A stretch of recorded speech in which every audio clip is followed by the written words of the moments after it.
오늘 말씀의 제목은 부르사 보내시며 권능을 주시다라는 말씀의 제목으로 2026년 첫 번째 주일 예배를 우리 하나님께 드리도록 하겠습니다. 우리 함께 옆에 분과 앞뒤 분과 인사 나눌 텐데요.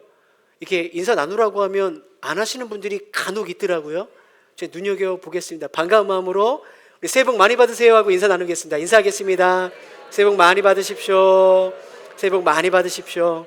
예, 새해에 복도 많이 받으시고 여러분 복 되시기를 바랍니다. 리처드 포스트라는 영성학자가 있죠. 영적 훈련과 성장이라는 책에서 그는 이렇게 이야기를 했습니다. 잘 들어보세요. 조급함은 마귀적인 것이 아니라 마귀 자체이다. 다시요. 조급함은 마귀적인 것이 아니라 마귀 자체이다. 조급함이 성품이 아닌가요? 성격이 아닌가요? 이 조급함을 마귀라고 하는 말이 좀 과장되게 느껴지지 않으십니까? 그런데 가만히 생각하면 정말로 이분의 말이 맞는 것 같아요. 왜냐하면 조급함 안에는 우리의 삶을 여전히 붙드시고 인도하시는 하나님에 대한 믿음이 이 조급함 안에는 전혀 자리 잡지 못하기 때문에 그렇죠. 그래서 조급한 결론은 100% 불신앙의 결론을 맺을 때가 있다라는 거죠. 지금은 돌아가신 고 이어령 교수님이 쓰신 그 생각이라는 책에 보면 우물에 빠진 당나귀에 대한 재미있는 이야기가 있습니다. 제가 한번 읽어보겠습니다. 어느 날 당나귀가 마른 우물에 빠졌습니다. 당나귀는 나갈 방법이 없어서 죽겠구나 하고 생각했습니다. 주인은 우물에서 당나귀를 꺼낼 방법이 없는데 어차피 당나귀도 늙었고 우물도 말랐으니 이참에 우물을 덮어버려야겠다고 생각했습니다. 주인이 동네 사람들을 불러 모아 우물에 흙을 덮어 메우기 시작했습니다. 그러나 당나귀는 놀라거나 조급해하지 않고 제자리 걷기를 하고 있는 것이었습니다. 어떻게 되었을까요? 주인이 이제 당나귀가 완전히 묻혀서 죽었겠지 하고 내려보니 놀라운 광경이 펼쳐졌습니다. 당나귀가 쏟아지는 흙을 몸에서 털어내며 발로 흙을 다져 밟고 점점 올라오고 있었던 것입니다. 결국 당나귀는 우물에서 스스로 빠져나올 수가 있었다고 합니다. 여러분, 이 당나귀 이야기를 듣고 어떤 생각이 드십니까?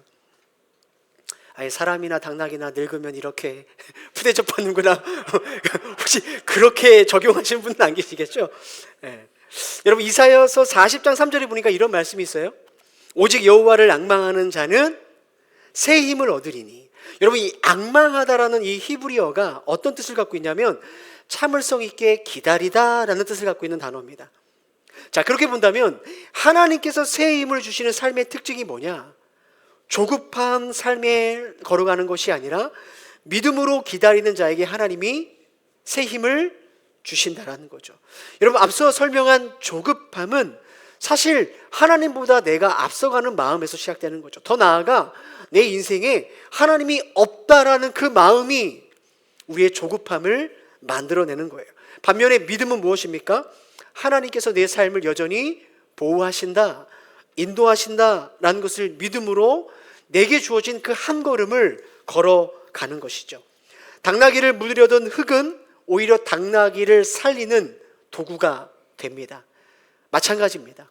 여러분, 오늘도 우리의 삶에 쏟아지는 수많은 문제와 고난도 조급함으로 우리가 반응하면 우리의 삶을 덮는 위험한 흙이 되기도 하지만 믿음으로 받아들이고 주어진 삶을 그냥 한 걸음 한 걸음 믿음으로 걸어가게 될 때 우리의 삶을 높이는 하나님의 도구가 될 수 있다는 거죠. 여러분, 2026년 새로운 한 해가 시작되었습니다.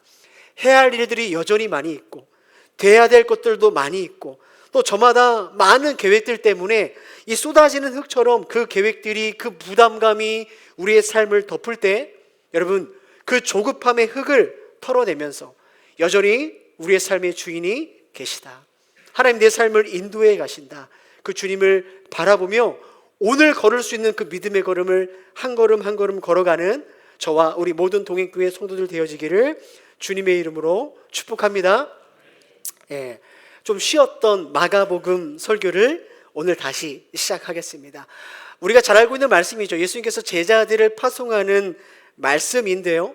오늘 6장 7절 말씀을 함께 읽어보겠습니다. 읽겠습니다. 12제자를 부르사 둘씩 보내시며 더러운 귀신을 제어하는 능력을 주시고. 자, 제자들을 보내시는 오늘 말씀에 보면 세 개의 동사가 나오죠. 부르사, 보내시며, 권능을 주시고 라는 동사가 세 개 나옵니다. 여러분, 이 세 개의 동사는 사실 주님의 제자로 부름받은 저와 성도님들을 설명하는 가장 중요한 동사라고 할 수 있어요. 먼저 이 부르다라는, 이 부르사라는 동사를 살펴보겠습니다. 이 부르다, 이 부르사라는 이 동사 안에 뭐 굉장히 많은 의미가 담겨져 있지만 가장 중요한 것 하나는 뭐냐? 우리가 예수님을 믿고 그분의 자녀가 된 것은 우리의 선택과 결정으로부터 시작된 게 아니라 뭐예요? 예수님의 부르심으로부터 시작된다는, 부르심으로부터. 여러분, 오늘 요한복음 15장 16절에 보니까 주님께서 이렇게 말씀하시죠. 너희가 나를 택한 것이 아니요 내가 너희를 택하여 세웠다라고 주님은 말씀하십니다. 물론 여러분, 우리를 택하시고 주님이 우리를 부르시는 과정 가운데 분명히 우리가 이 부르심에 반응을 해야 되는 건 우리의 몫이죠. 그 부르심을 듣고 믿고 순종의 결정은 내가 하는 겁니다. 우리가 하는 거예요. 그런데 그거 아십니까? 내가 믿고 순종하기까지 그냥 되어지는 게 아니라는 거예요. 내가 믿고 순종하기까지 하나님께서 너무나 많은 일들을 준비하셨습니다. 성도님들, 여러분을 하나님의 자녀 삼기 위해서 수많은 그 오랜 시간 동안에 많은 사역자들, 저 같은 목회자들을 하나님께서 여러분에게 보내셨죠. 그것만입니까? 내가 들은 그 복음을 내가 믿고 순종하는 일들 쉽지 않잖아요. 함께 격려하고 함께 걸어갈 수 있는 믿음의 지체들, 내 믿음의 선배들, 동역자들을 우리 인생 가운데 많이 보내주셨어요. 우리 귀한 장로님들, 권사님들, 집사님들, 뭐 그분의 이름들이 구역장일 수 있고요, 순장일 수도 있고요, 셀 리더일 수 있고요. 그것과 부르는 이름과 상관없이 많은 믿음의 동역자들을 우리에게 붙여주셨다라는 거예요. 그들은 수많은 시간과 재정을 우리를 위해 사용했습니다.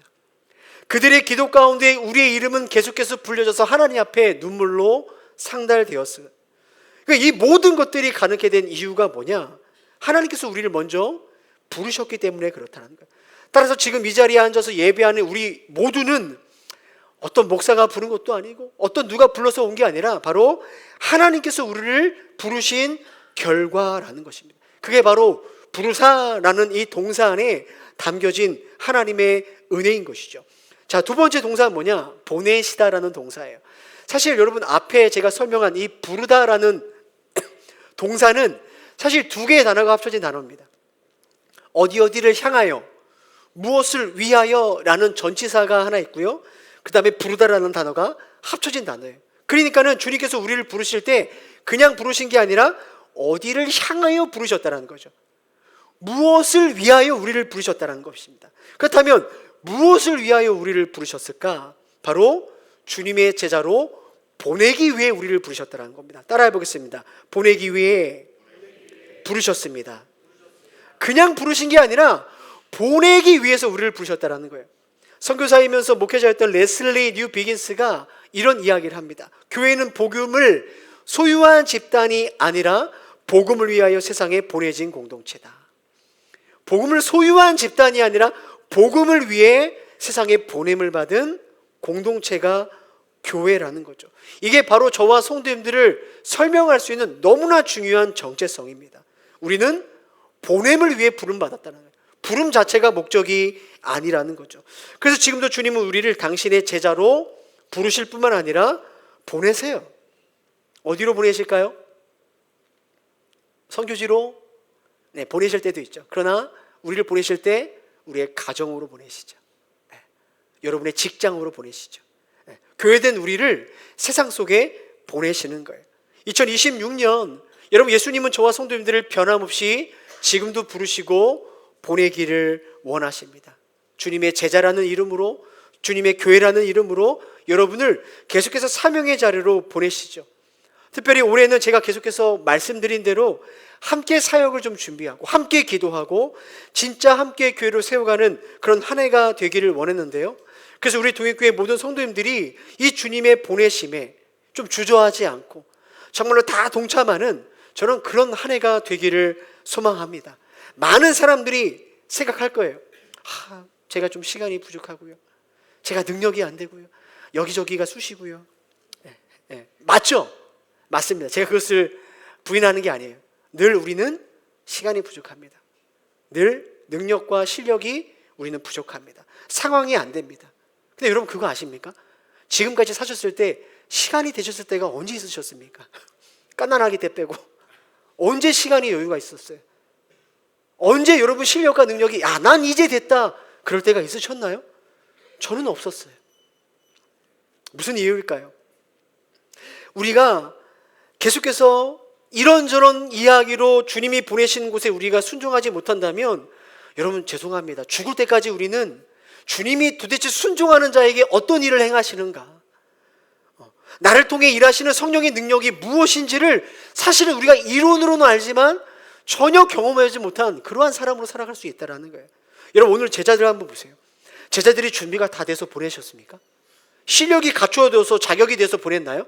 제자들은 지금부터 예수님 십자가 돌아가실 때까지 계속 실수했어요. 계속 부족했어요. 그런데 주님은 보내시죠. 7절 말씀 보세요. 부르사 보내시며, 그리고 세 번째 동사가 뭡니까? 권능을 주시는 거예요. 권능을. 언제 우리에게 힘과 권능을 주신다고요? 부르시고 보냄을 받은 자리에 우리가 있을 때 그때 힘을 주시는 거죠. 나를 보내시는 곳에 내가 부족하지만 여전히 너무 환경이 안 되지만 그곳에 서 있을 때 성령님이 그때 일하신다라는 거예요. 이 권능을 주시라는 이 동사가요, 미완료 계속적인 용법이에요. 쉽게 말하면 그냥 한번 주님께서 힘 빡 주고 그 다음부터 네가 알아서 해, 이게 아니라 우리를 보내신 자리에 우리가 서 있을 때 계속해서 주님께서 우리에게 힘을 주시고 권능을 베풀어 주신다라는 거예요. 여러분 2026년 첫 예배를 드리는 동익교회 모든 성도님들이 나를 부르시고 또 보내신 곳에서 끊이지 않게 일하시는 이 주님의 능력을 정말 올 한 해 다들 경험하게 되기를 주님의 이름으로 축복합니다. 따라해 볼까요? 부르시고 보내시고 권능을 주십니다. 자, 그런데 우리를 부르시고 보내시고 권능이 나타나는 삶을 살아가기 위해 우리가 놓치지 말아야 할 삶의 태도가 있습니다. 그 세 가지를 오늘 주님께서 말씀을 통해 말씀하시는데요. 첫 번째 삶의 태도가 뭐냐? 예수님만 신뢰하는 삶을 살아가야 된다는 거예요. 자, 예수님께서 제자를 부르시고 보내시고 권능을 주시는데 그렇게 세상으로 나아가는 제자들에게 예수님께서 이런 요구를 하세요. 그게 바로 오늘 8절에서 9절 말씀인데요. 함께 읽어보겠습니다. 읽습니다. 명하시되 여행을 위하여 지팡이 외에는 양식이나 배낭이나 전대의 돈이나 아무것도 가지지 말며 신만 신고 두 벌 옷도 입지 말라 하시고. 아니 이렇게 중요한 일을 제자들에게 맡기시고 보내시는데 다른 거 가져가지 말라는 거예요. 지팡이 하나, 신고 있는 신 하나, 옷 하나, 그것만 가지고 가라는 거예요. 아니 이게 중요한 일이고 또 순종하는 제자라면 좀 많은 것들을 싸서 이렇게 바리바리 싸서 보내야 되는데 왜 이렇게 아무것도 가져가지 말라는 걸까? 없어서 그러신가? 그게 아니죠. 여러분 주님께서 우리를 보내시는 곳에 정말로 주님의 권능과 능력이 나타나려면 뭘 의지하지 말라는 거예요? 다른 것 의지하지 말라는 거예요. 진짜 주님만 의지하라는 거예요. 정말 주님만 의지하라는 거예요. 말이 아니라 진짜 그렇게 하라는 거예요. 올 새해가 됐으니까 벌써 작년 일이죠. 제가 셀 모임에 들어가서 이런저런 나눔을 했었는데 아마 그런 셀 그 질문이 있었어요. 여러분을 기도의 자리, 말씀의 자리, 예배의 자리로 나온 것을 가로막는 장애물이 뭡니까? 라는 그 질문이 있었습니다.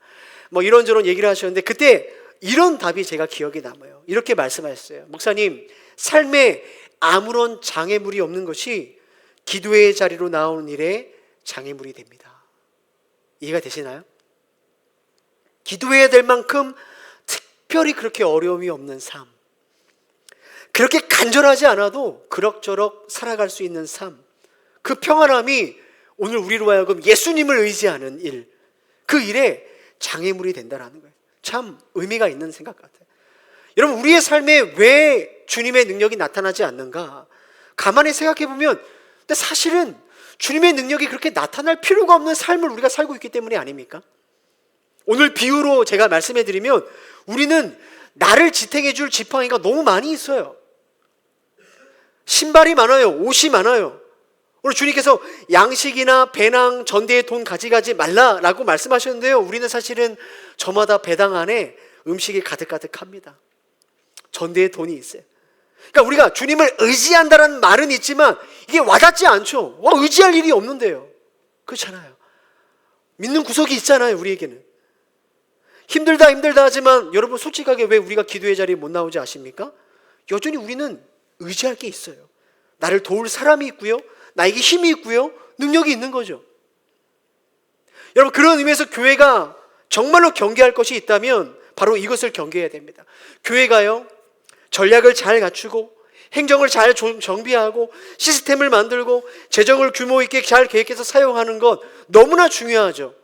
이것은 정말로 필요합니다. 그런데 문제는 때로는 잘 준비된 이런 것들이 우리 안에 많은 준비된 이런 것들이 나에게 여러 개의 지팡이처럼 여겨질 때가 있다는 거예요. 우리에게 가득 찬 배낭에 가득 찬 음식이나 전대의 돈이 될 수 있다는 거예요. 교회가 그래서 기도하고 주님을 의지하는 것보다 사실 우리가 준비한 이러한 것들을 의지할 수가 있는 거죠. 사도행전 3장에 보니까 베드로와 요한이 성전 미문에 태어날 때부터 앉은뱅이라고 하죠. 그 사람을 고치는 사건이 나오죠. 사도행전 3장 6절에 이렇게 기록되어 있어요. 함께 읽어보겠습니다. 읽습니다. 베드로가 이르되 은과 금은 내게 없거니와 내게 있는 이것을 내게 주노니 나사렛 예수 그리스도의 이름으로 일어나 걸으라 하고. 자, 그들은 말하죠. 내게 은과 금은 없지만 내게 있는 이름이 있다는 거죠. 예수의 이름입니다. 은과 금은 없는데 예수의 이름이 있자 그분의 능력이 그곳에서 나타나죠. 사도행전 3장 8절 9절에 보니까 이렇게 기록되어 있어요. 능력이 나타나 뛰어서서 걸으며 하나님을 찬양하니 보세요. 모든 백성이 그 걷는 것과 하나님을 찬송함을 보고 예수님을 모르는 예수님을 알지 못하는 많은 사람들이 그 권능을 보는 거 아닙니까?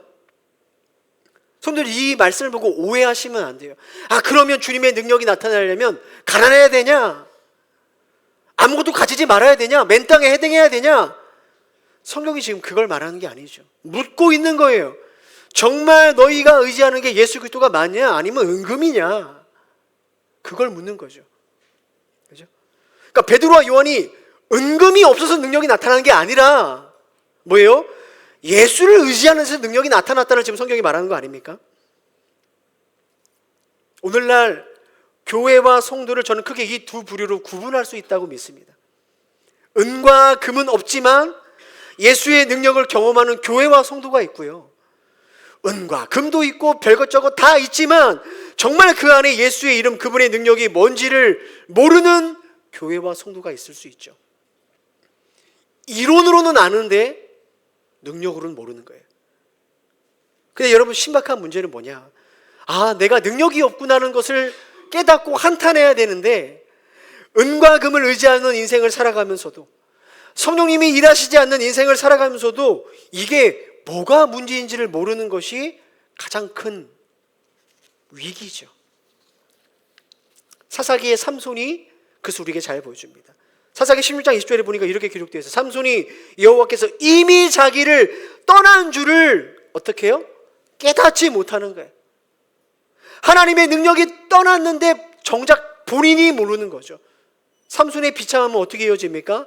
이방인들에게 눈이 뽑히고 조롱을 받고 하나님마저도 모욕을 받게 되는 거 아니에요? 사랑하는 성도님들, 저와 성도님들의 삶 속에 주님만을 더 의지하고 붙드는 수많은 지팡이와 배낭과 전대가 있죠. 내가 주님보다 더 의지하고 자랑하는 은금이 우리에게 있습니다. 그죠? 그러니까 이것들을 우리가 계속해서 나의 신뢰와 의지의 대상으로 삼으면 주님께서 우리를 보내시는 곳으로 나아가지 않을 뿐더러 나아가도 그곳에서 주님의 능력이 나타나지 않는 것입니다. 삼손처럼 예수 없는 인생을 살아가면서 그 심각성을 모른 채 살아가게 되면 능력은 둘째치고 능력은커녕 그리스도인과 교회는 보내시는 곳에서 세상에 조롱을 받게 될 수밖에 없는 거죠. 사랑하는 성도님들, 주님은 오늘도 우리를 부르시고 보내시고 능력 주기를 원하세요. 그 능력은 우리가 더 많은 것을 갖추고 준비되고 가질 때가 아니라 정말로 예수 그리스도를 믿고 의지할 때 나타나는 줄 믿으시길 바랍니다. 그게 믿음이죠. 주님, 내게 있는 은과 금과 상관없이, 내 삶에 어떠한 지팡이와 어떠한 배낭과 어떠한 전대를 갖고 있든지 그것과 상관없이 제가 주님만을 의지하기를 원합니다. 내 삶에 그래서 주님의 일하심과 권능이 나타나기를 원합니다. 여러분, 이 믿음의 고백이 저와 여러분의 고백되기를 주의 이름 축복합니다. 두 번째, 우리를 부르시고 보내시고 권능이 나타나는 삶을 살기 위해서는 어떠한 삶을 살아가야 되는가? 환경과 조건을 따지지 않고 부르신 곳에 머물러야 된다는 거예요. 환경과 조건을 따지지 않고 부르신 곳에 머물러야 된다. 자, 6장 10절 말씀 함께 읽어보겠습니다. 읽습니다. 또 이르시되 어디서든지 누구의 집에 들어가거든 그곳을 떠나기까지 거기 유하라. 예수님은 제자들이 어떠한 삶의 태도로 살아야 되는지를 오늘 이 말씀 가운데 담고 계시죠. 여러분, 예수님이 제자들의 전도를 할 때 이들을 맞이해주는 많은 집이 있지 않겠습니까? 근데 어떤 집에 들어가면 너무 친절해요. 막 맛있는 음식도 주고 잘 섬겨주고 막 깨끗한 막 침대도 깔아주고 좋아요. 반대로 어떤 집에 가니까 시큰둥해요. 뭐 네가 알아서 챙겨 먹으라고 하든가, 집도 더러워요. 까칠하게 제자들을 대해주는 거예요. 자, 그러면 제자들의 입장에서 보면 여러분 어떤 집에 가고 싶겠어요? 당연히 나를 더 잘해주는 곳, 환경이 좋은 곳, 그런 곳에 가고 싶지 않겠습니까? 여기 빨리 떠나서 좋은 곳으로 가고 싶지 않겠습니까? 그런데 오늘 주님의 말씀은 뭐예요? 환경을 보고 이것저것 돌아다니지 말라는 거예요. 그 말씀이 어디서든지 누구의 집에 들어가거든 그곳을 떠나기까지 거기 유하라 라는 이 말씀에 담겨져 있는 거죠. 존 스토튼 목사님이 이 본문을 이렇게 해석을 해요. 제자는 환대의 정도에 따라 움직이는 사람이 아니라 하나님이 허락하신 자리에서 만족할 줄 아는 사람이다. 사실 오늘 저와 같은 사역자들에게 너무나 필요한 말씀이라고 생각이 들어요. 여러분, 요즘에 이 부교육자 구하기가 하늘의 별 따기입니다. 구할 수가 없어요. MZ세대 사역자라고 불러요. 저희는 MZ세대 사역자들은요, 교회에서 주는 이 사례비를 받으면서 내가 굳이 교회 사역해야 되냐 이렇게 인식해요. 그게 정말로 작년인가요? 그 새벽 예배 나오는 거 일하는 거로 쳐주지 않다고 소송을 냈는데 이겼어요. 그 교회에서 지불해라. 이게 요즘의 현실입니다. 그 사역자를 찾는 것도 어렵지만 이 사역자들이 그렇게 이렇게 서울 수도권 근처에서만 교회를 찾는 거예요. 이유가 뭘까요? 좋은 환경이죠. 자기들을 환대해 주는 곳으로 가고자 하는 마음들. 그러니까 이동도 잦죠. 그러다 보니까 이 노회에 가서 회의를 하면 지방에 사는 교회는요, 사역자가 없는 거예요. 부교육자가 없어요. 혼자 하시는 거죠. 사랑하는 성도들, 오늘 저와 같은 목회자들이 오늘 주님이 주시는 이 말씀처럼 어디를 가든지 그것을 떠나기까지 거기 유하라, 이 말씀을 붙들지 않고 야, 어디가 좀 나를 대우해 주나, 어디 가면 좀 내가 좀 편하게 사역할 수 있을까, 사명보다 조건을 따라갔을 때 여러분, 이러한 목회자, 이러한 교회를 통해서 그 말씀과 복음 안에 주님의 능력이 나타날 수가 없는 거죠. 뭐 이미 떠난 분이지만 우리 최대훈 전사님 보고 있나요? 네, 최대훈 전사님 개척할 때부터 제가 전화했죠. 저 그때는 이제 동생이었으니까, 형 교회를 개척할 건데 와서 도와줘라. 근데 사례비가 없을 수도 있다. 괜찮냐? 괜찮아요. 제가 갈게요. 네, 그렇게 시작한 거죠. 지금 서울에서 되게 좋은 교회에서 사역하고 있습니다. 아니, 마음이 변질돼서 옮긴 게 아니라 학교 때문에 옮긴 거였지만 뭡니까? 오늘 주님의 말씀하시는 거 아니에요? 그곳을 떠나기까지 거기 유하라. 사명을 따라 움직이는 사역자가 있었다는 거죠. 여러분, 박사무엘 전사님도 그 분당 우리 교회에서 29개 개척한 교회에서, 큰 교회에서 사역을 하시다가 기도하는 가운데 개척교회를 섬겨라, 그래서 내려오신 거예요. 저희 내려올 때 이런 말을 저한테 했어요. 목사님, 저희 가정은 선교사로 파송받은 마음으로 내려왔습니다. 저희 가정 신경 쓰지 마세요. 뭐 이렇게 말씀하셨어요. 오늘 이 말씀 아니에요? 그것을 떠나기까지 거기 유하라. 그렇게 본다면 여러분, 교회는 어떻게 세워지는가? 어떻게 건강해지는가? 어떻게 성숙해져 가는가? 상황과 조건을 따라 움직이는 사람들이 아니라 사명의 자리에 유하는 사람, 머무는 사람들을 통해 교회는 세워지는 거죠. 여러분, 지나온 4년의 시간 동안 이런 귀한 믿음의 동역자들이 있었지만 그와 함께 우리 성도님들이 바로 그러한 삶을 사신 거 아니에요?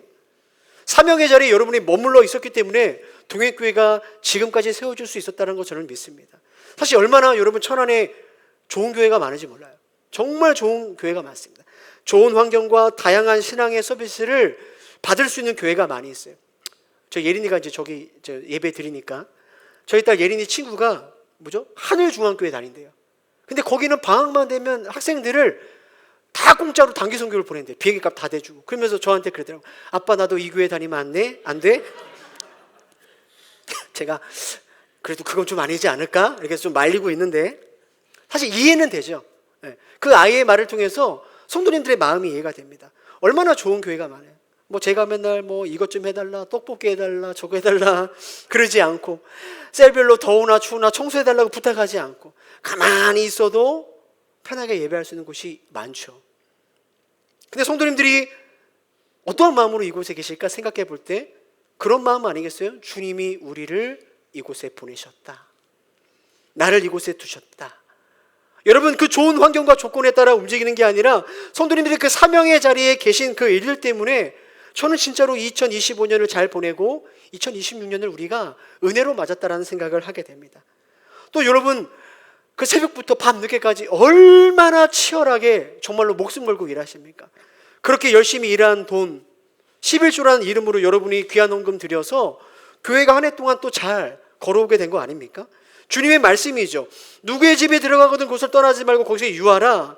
성도님들이 이 말씀에 반응하고 사명의 자리에 유하신 그 일, 그 삶을 통해 교회는 세워져 가는 거예요. 전 2026년 우리 모든 동행교회 성도님들, 이 믿음의 식구들이 이 믿음의 자리, 이 사명의 자리에 함께 유하고 함께 머무는 그러한 은혜가 있기를 다시 한번 주의 이름으로 축복합니다. 마지막으로 제자로 부르시고 보내시고 권능을 주시는 삶을 살아갈 때 우리가 기억해야 될 또 하나 태도가 있는데 그게 11절 말씀이에요. 자, 11절 말씀 함께 읽겠습니다. 읽습니다. 어느 곳에든지 너희를 영접하지 아니하고 너희 말을 듣지도 아니하거든 거기서 나갈 때에 발 아래 먼지를 떨어버려 그들에게 증거를 삼으라 하시니. 자, 너희를 영접하지 말고 너희 말을 듣지 않으면 발에 먼지를 떨어버리라. 이 발에 먼지를 떨어버리는 그 행위는 당시 1세기 유대인들 가운데 흔한 일이에요. 이방 땅에 들어갔을 때 돌아올 때 발에 먼지를 터는 건 이유가 뭐냐? 뜻이 있어요. 이 선택과 결과는 나에게 있는 게 아니라 당신에게 있다라는 표현이에요. 내 책임이 아니라 당신의 책임이다. 여러분, 이렇게 예수님께서 제자들의 발에 먼지를 떨라는 것은 복음을 거절하는 사람들을 저주해라, 그들과 상대하지 말아라, 그 말을 하는 게 아닙니다. 이거는 제자들을 위로하고 격려하기 위한 말씀이에요. 뭐냐면 너네 거절 당할 텐데 그때 그 상처에 머물지 말아라 라는 거예요. 너네 열심히 일하다 보면 그 사람들이 너의 말을 받아들이지 않고 오해할 텐데 혹시 그 결과가 너 잘못인 것 마냥 자책하지 말아라 라는 그런 마음이죠. 그리고 새롭게 열린 새로운 문으로 그 사명으로 계속해서 나아가라는 주님의 격려고 응원인 거예요. 그게 바로 발 아래 먼지를 떨어버려라 라는 뜻입니다. 제자들이 예수님께서 부르시고 보내시는 곳에 순종할 때 얼마나 많은 사람들이 핍박하고 어려움이 있겠어요. 그때마다 여러분 상처받아가지고 야, 내가 뭐 실수했나? 내가 뭐 더 잘못했나? 내가 열심히 하지 않았나? 이런 것 때문에 제자들이 자책하면 그들은 거기에 묶여 있는 거죠. 너무나 많은 사람들이 그들을 기다리고 있는데, 그래서 예수님 그들에게 말씀하시고 너네 잘못 아니다. 발 아래 먼지를 떨어버려라. 사랑하는 성도들, 주님은 오늘 교회된 우리에게 동일하게 말씀하시는 거죠. 너네 최선을 다해 사랑해라, 권면해라, 섬겨라, 그들을 가르치라라고 우리에게 말씀하십니다. 그와 동시에 계속해서 권면하고 가르치도 끝까지 거절하는 사람을 너희들이 책임질 생각하지 말라라는 거예요. 너희들의 영역이 아니라는 거죠. 나의 영역이라는 거예요. 여러분, 예수님께서 오늘 말씀 바로 앞전 사건이 뭐죠? 조금 지나긴 했지만 고향에서 예수님을 거절하는 사람들이 나온 거 아닙니까? 예수님 어떻게 했죠? 거기서 계속 계셨나요? 아니요, 거기서 떠나시죠. 또 다른 곳에서 계속 그 일을 해 나가시는 거예요. 새로운 사명의 자리로 나가시는 거예요. 여러분, 오늘 이 말씀을 통해 저는 두 가지 적용을 할 수 있다고 생각합니다. 첫 번째는 과거의 상처, 그 실패에 묶여 있느라 다시 새롭게 주님께서 우리를 보내시는 사명의 자리로 나아가지 못하는 모습들이 혹시 우리 안에 있는지 점검해 보라는 거예요. 새로운 2026년, 새로운 사명, 새로운 부르심, 새로운 교회로 주님은 우리를 지금도 보내고 계신다라는 거죠. 사랑하는 성도님, 다시 한번 사랑으로 권면드리고 싶어요. 과거의 것들은 먼지처럼 떨쳐내셔야 합니다.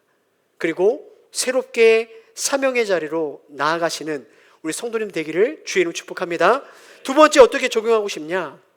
이런 목회자가요, 사랑으로 말씀으로 권면할 때, 그죠?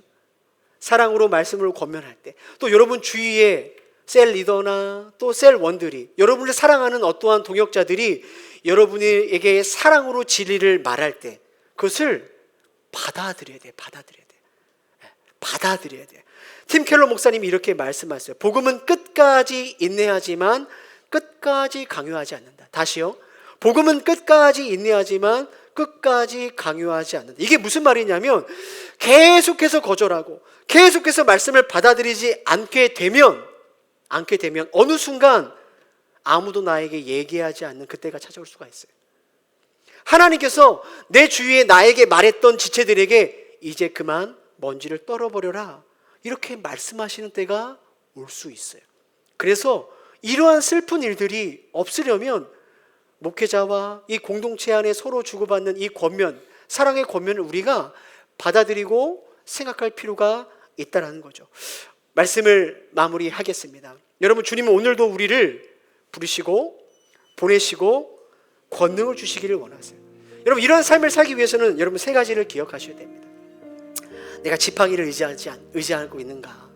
전대를 의지하는 것이 아니라 주님만을 의지해야 되는 거죠. 그냥 이래저래 상황과 조건에 따라 왔다 갔다 자리를 옮기는 자가 아니라 주님이 부르신 그 자리에 내가 때로는 인내하며 기다리는 삶의 태도가 필요하죠. 마지막으로 그 과거의 상처, 그 실패에 묶여있는 것이 아니라 먼지를 떨어버리고 주님께서 우리를 부르시는 사명의 자리로 계속해서 나아가는 이러한 믿음의 발걸음이 우리에게 필요하다라는 거예요. 성도님들, 우리가 이 발걸음을 계속해서 걸을 수 있는 이유가 뭡니까? 능력이 돼서요? 시간이 되고 여유가 돼서요? 아니요. 주님이 우리를 부르셨고 그분이 우리와 함께 하시고 이 믿음의 걸음에 끝까지 그분이 동행하시기 때문인 줄 믿으시기 바랍니다. 이 믿음의 소망을 여러분 꼭 붙드시고 올 한 해 또 한 주를 주님과 함께 동행하는 그런 복된 성도님 되어지기를 주님의 이름으로 축복합니다. 우리 함께 찬양하고 기도하겠습니다.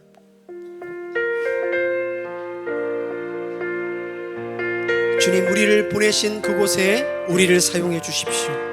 우리를 통해 주님 영광 받아 주십시오. 우리 믿음으로 찬양하겠습니다. 우리에겐 소원이 하나인데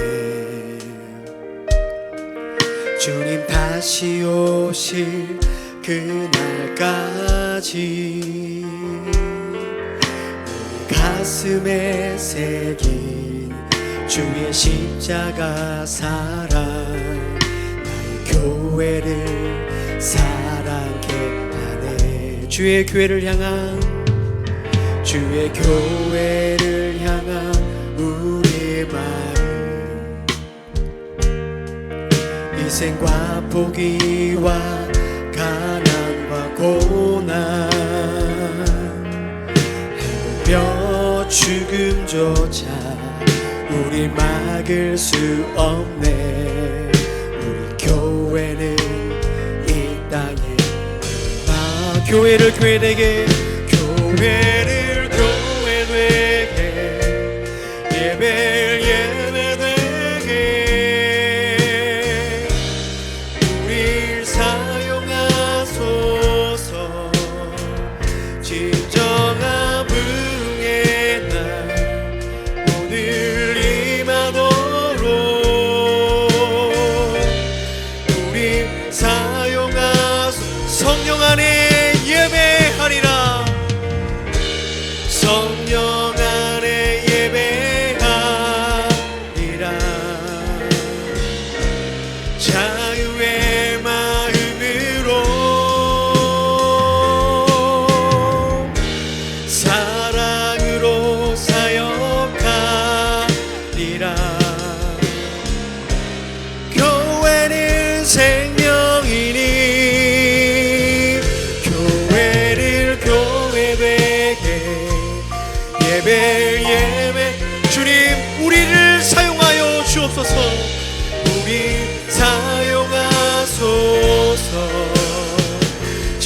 정화붕의 날 오늘 임하도록 우리를 사용하소서. 우리 사용하소서. 우리 함께 기도하겠습니다. 사랑하는 성도님들, 주님은 여전히 우리를 포기하지 않으시고 부르시고 보내시고 우리의 삶 가운데 힘을 주기를 원하십니다. 여러분, 주님이 보내시는 사명의 자리에 지금 서 계십니까? 그곳에서 주님을 의지하며 주님의 일하심들을 소망하고 경험하고 계십니까? 이 시간 두 가지를 놓고 기도했으면 좋겠어요. 주님보다 의지하는 수많은 나의 지팡이, 나의 전대, 나의 주님 앞에 다 내려놓습니다. 내가 붙들었고 의지했던 내 인생의 은금을 내려놓고 주님만을 의지하겠습니다. 내 삶에 주님의 능력이 나타나게 하여 주시옵소서. 우리 두 번째 기도할 때 과거의 상처의 실패의 먼지를 떨어버리고 주님께서 머물러 하시는 그 사명의 자리에 내가 서 있게 하여 주옵소서. 환경과 조건을 보지 않고 주님의 말씀에 순종하는 삶 살아가게 해달라고 이 두 가지 기도 제목을 갖고 우리 간절하게 주님 앞에 기도하며 나아갑니다. 함께 기도합니다. 주님,